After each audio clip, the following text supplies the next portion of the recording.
Hello, good morning সবাইকে। তো good মর্নিংই বলছি, যেহেতু এখনও সবে 12টা বাজতো আরও।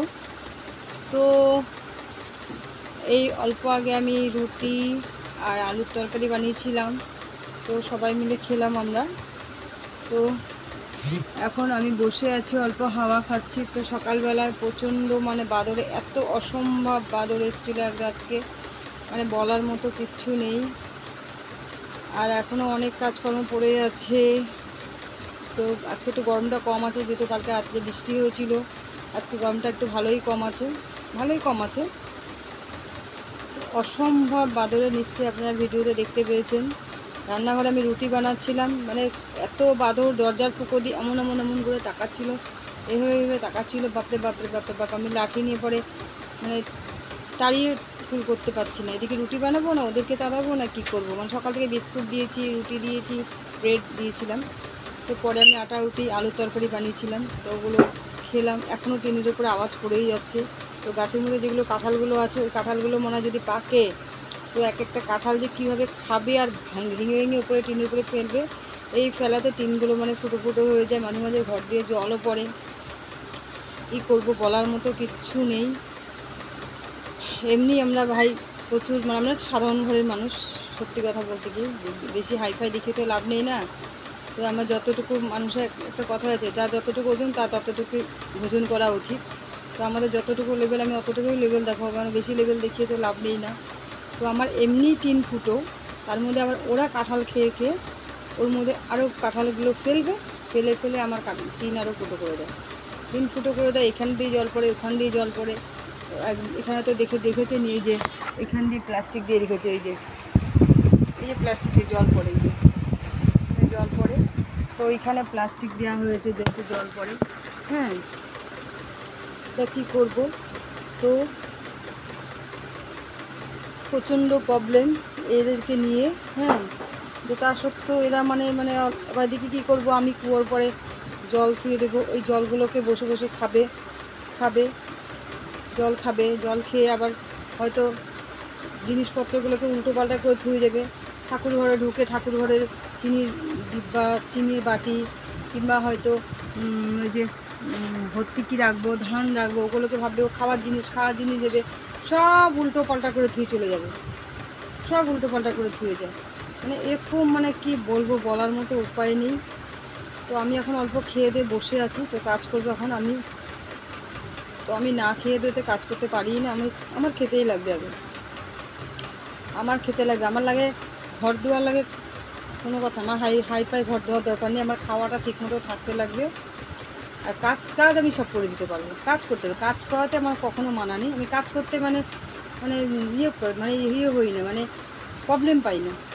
কাজ যে কোনো কাজ আমি করে দিতে পারবো তৎক্ষণাৎ, বেশিক্ষণ লাগবেই না কাজ করতে আমি। হ্যাঁ, আর যদি ভাবি যে আমি কাজ করবো এখন, তো আমি চটপট করে কাজ করে ফেলতে পারি। আর যদি ভাবি যে আমি করবো না, তো আমি বসে থাকবো, তো আমাকে দেখে কাজ করাতে পারবে না।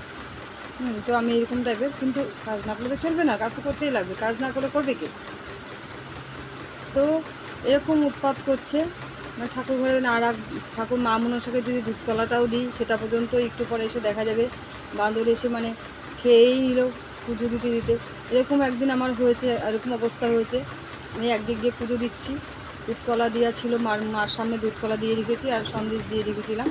তো আমি পুজো দিতে দিতে পিছন দিকে ফট করে তাকে ভাবছি যে আমার পিছনে কেউ একটা আছে। তা আমি বুঝতে পারছি কিন্তু যে বান্দরই এসছে। এটা ওই দিন ছিল বৃহস্পতিবার, ঠাকুরের প্রসাদ দিয়েছে, দিয়ে আমি মা মনসার কাছে ঠাকুরের ভোগটা দিয়ে আর এক সাইডে যেগুলো ছোটো ছোটো ঠাকুরগুলো আছে, ওই ঠাকুরকে ভোগ দিচ্ছি। তো আমি এক সাইডে হয়ে গেছি। তো যখন দেখছি বাদরটা যখন এসে, এখন আমি যদি নড়াচড়া করি তাহলে আমাকে কামড় দেবে না। পরে আমি কী করেছি, আমি মানুষটা স্ট্যাচু হয়ে গেছে একদম, আমি আর নড়ছি না। স্ট্যাচু হয়ে যাওয়াতে তো আমি একদম দাঁড়িয়ে স্ট্যাচু হয়ে গেছে। তখন ও বাঁদরটা ভাবছে যে যেটা কে আবার, এটা তো ও একবার খাচ্ছে আর এদিনকে তাকাচ্ছে, একবার খাচ্ছে এদিনকে তাকাচ্ছে। আমি আর নড়ছি না, নড়লেই আমাকে কামড় দেবে। আর ওদিনকে বান্দরটা ছিল প্রচুর বড়। তারপরে ও কী করেছে, আস্তে আস্তে করে যেই খাওয়া দাওয়া হয়ে যেই বেরিয়ে গিয়েছে, ব্যাস তখন আমি কী করেছি, আস্তে করে টুক করে সাইড দিয়ে বেরিয়ে গেলাম। হ্যাঁ, এইভাবে ওদের এই দুদিন তো ছিল না, আজকে আবার হঠাৎ ভোরবেলা থেকে শুরু হয়েছে দুধ তাণ্ডব। উপরের থেকে কী খাচ্ছে, খেলছে। আবার এদিকে আমি দিলাম রুটি, ব্রেড দিলাম, রুটি দিয়েছি, আটা রুটি একটু দিয়েছিলাম, আর ব্রেড দিয়েছি, বিস্কুট দিয়েছি, এগুলো খেয়েছে। খেয়ে আরও তাকঝাঁক করছিল ওখান দিয়ে। কোনো সময় রান্নাঘরে এরকমও হয়েছে, হয়তো ডিম কতগুলো রয়েছে, 4-5টা ডিম, হয়তো ওর তো ডিম খায় না, না ওই ফাঁকা দিয়ে যে দেখিয়েছিলাম যে আপনাদেরকে ভিডিওতে, ওই ফাঁকার ফুঁকো দিয়ে এসে ডিমগুলোকে নিয়ে ফাটিয়ে ফুটিয়ে ধুয়ে কোনো সময় চিনি ডিব্বাটা নিয়ে চলে যাবে। কী বলবো, মানে বলার মতো নেই। আর আবডাল দিয়েও কোনো লাভ হয় না, কোনো কিছু দিয়ে যে ওই সব জায়গায় যে ফুঁকোগুলো যে আবডাল করে দেবো, ওই জিনিসগুলোকে টেনে খুলে দেবে, খুলে ওই ফুঁকো দিয়ে সবাই ঢুকে যাবে। বড়োগুলো পারে না, পুচকি বান্ধবগুলো চট করে ঢুকে পড়ে। এই রুমের মধ্যেও ঢুকেছিল, এই জানলা, এখানে একটা জানলা আছে, এখানে এই জানলাটা দিয়ে ওরা ঢুকে যায়। এই যে এখানে যে জানলাটা আছে, এই জানলাটা দিয়ে খোলা থাকলে, এই জন্য জানলাটাকে আমি খুলি না, তো এই জানলাটা দিয়েও কোনো সময় এসে ঢুকে যায়। অত্যাধিক উৎপাত। তো আমি ভয় লাগে কিসের জন্য, কারণ যদি কামড় দিয়ে দেয়, এই জন্য ভয়টা আমি বেশি পাই। কামড় দিয়ে দিলে তো ইঞ্জেকশন দিতে লাগবে না। এদিকে রানী চিল্লিয়ে যাচ্ছে, এদিকে রানীকে আজকে ওই জায়গায়, মানে আজকে বলতে মানে আজকে কয়েকদিন ধরে ওখানে রেখেছি রানীকে আমি। তো এখন আমার অনেক কাজ আছে, কী রান্না করবো আমি নিজেই জানি না, বুঝতেই পারছি না কী রান্না করবো, বলতেই পারছি না। তো এখন একটু কাজ করে চান করে, এখন কাপড় আছে, অনেক কাপড় আছে, কাপড়গুলোকে ধোবো। ডেলি কাপড় ধোয়া, বলার মতো নেই। তো কাপড়গুলোকে ধোবো, ঘর মুছবো, অল্প বাসন আছে, জল আনবো করে, তারপরে মার পুজো দিতে যাব। তো অনেক কাজ বলার মতো নেই। কালকে বাজার করিনি, পরশু দিনকে করেছিলাম বাজার, কালকে করিনি। আজকে তো যাবোই না, দেখা যাক, আজকে শনিবার, ভাবছি নিরামিষই খাবো। তো কী করবো, ঘর দুয়ার মানে এলোমেলো হয়ে রয়েছে, মানে আমার ঘর এমনি সব কিছু ধোয়া, একদম ধোয়া পাতলা থাকবে, কিন্তু আমার ঘর গুছানোটা মানে আমি করি, গুছানোটা গুছাই, মানে পেরে উঠি না। তো ওইটাই কথা, বলে লাভ নেই, কী করবো। তা এখনও বহুত কাজ বাকি আছে। এখন আমি চলে যাব কাজ করতে, কি বলবো বলার মতো নেই। এদিকে এখানে ফ্যান চলছে একটা, ওপরে একটা চলছে, তো আমার গরমটা বেশি। আর এদিকে তো জানেনই আমার প্রেশার আছে, ট্যাবলেট, এই যে আমি এই ট্যাবলেটটা খাই, হাই প্রেশারের ট্যাবলেট এখানে, এই যে এই ট্যাবলেটটা খাই আমি, এটা হচ্ছে ভাইটাল 40 AM। এই ট্যাবলেটটা আমি খাই, কারণ ডেলি একটা করে ট্যাবলেট খেতে লাগে। কোনো সময় আমার এরকমও হয়ে যায়, হয়তো একটা খেয়েছি, হয়তো মনে নেই, হয়তো পরে আমি আর একটা ট্যাবলেট খেতে লাগা হয়ে যায়, ভুলে যাই, কোনো সময় ভুলে যাই আমি।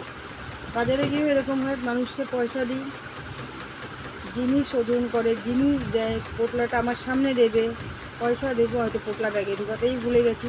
তো মানুষগুলো আমাকে আবার এসে জিনিসটা দৌড়িয়ে এসে জিনিসটা হাতে দিয়ে যায়। তো আর বেশি কথা বাড়ালাম না আপনাদের সাথে। তা আমি এমনি কথা বলতে বহুত ভালোবাসি, গল্প বলতে ভালোবাসি, গল্প শুনতে ভালোবাসি। তো আমাদের মা ওরা, ঠাকুমা ওরা, দিদিমা ওরা যে আগে ছিল, ওরা যখন গল্প বলতো, ভূতের গল্প, যেরকম ভূতের সিনেমা দেখতে, ভূতের গল্প শুনতে, ভূতের সিরিয়াল দেখতে, এগুলো জিনিস দেখতে আমি খুব ভালোবাসি। আওয়াজ পাচ্ছেন বান্ধব, ওই যে দুম করে আওয়াজ করেই যাচ্ছে, প্রচণ্ড, মানে কী বলবো বলার মতো নেই।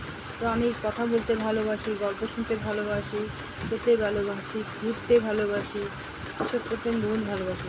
রান্না করতেও ভালোবাসি, রান্না কিন্তু আমাকে যদি কেউ মানে এগিয়ে ঠিকিয়ে দেয়, জিনিসগুলো এগিয়ে ঠিকিয়ে যদি মানে কেটে কুটে যদি দেয়, তাহলে আমার রান্না করতে সুবিধা হয়। কিন্তু আমি নিজে কেটে রান্না করাটা মানে আমার মানে অসম্ভব ব্যাপার হয়ে যায়, যেহেতু ঘরের মধ্যে এত কাজ। আর মার পুজো দিতে গেলে আমি ওখানে একটুকু মানে কাপড়ে যে আমার যাই, কাপড়ের হাওয়াটা পর্যন্ত মার ঘরে যেতে পারবে না, এত মানে পা টিপে মন্দিরে গেলে আমার পুরো পা টিপে কাজ করতে লাগে। এক ফোঁটাও আমি মানে এদিক থেকে সেদিক হতে পারবো না। আমি যে পাটা যে দেবো, আমার নিজের পাটা যে আমি মন্দিরের মধ্যে ভিতরে যখন পাটা দেবো, সেই পাটা আমার আস্তে আস্তে করে টিপে দিতে লাগে, একটুকু মানে 19-20 আমার হতে পারবে না। বাইরে আমি ঝটপট করে কাজ করতে পারি, কিন্তু মন্দিরের ভিতরে আমি একটুকু এক ফোঁটা আমি গুরুস্থ করতে পারবো না, সব মানে আস্তে আস্তে ধীরে কাজ করতে লাগবে। তো কী বলবো বলার মতো নেই। তো এইভাবেই করে যাচ্ছি। তো এখন আমি রাখি, বাই।